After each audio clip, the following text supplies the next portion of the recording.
Kada ku manta kuna tare da tashar fuskar Kannywood TV. Idan wannan ne shigowarku ta farko sai ku mana like, ku mana subscribing saboda shine da zarar mun ɗora sababbin ayyukanmu za su zo muku nan ba da daɗewa ba. Kano. Sabuwar takaddama ta taso yayin da 'yan sanda suka buƙaci diyya daga hannun Murja Ibrahim Kunya.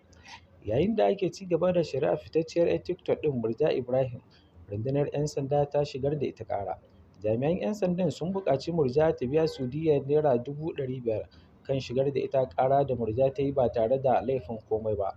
Rundunar ta shigar da ƙorafin ne a gaban babbar kotun jihar Kano inda ta buƙaci a cire sunanta a cikin waɗanda ake ƙara.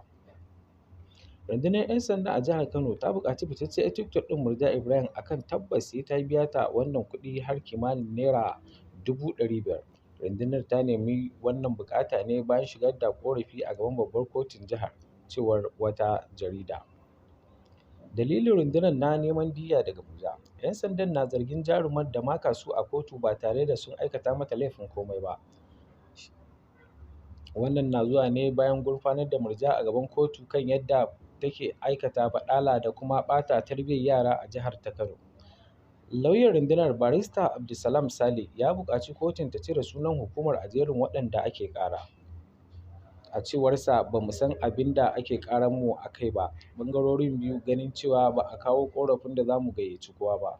Tabbas duk abin da aka kawo gaban kotu babu gaskiya a cikin wannan ko da ɗaya daga ciki, inji Barista Abdulsalam Sale. Kada ku manta kuna tare da tashar fuskar Kannywood TV. Ai mana like, ai mana subscribe. Mun gode.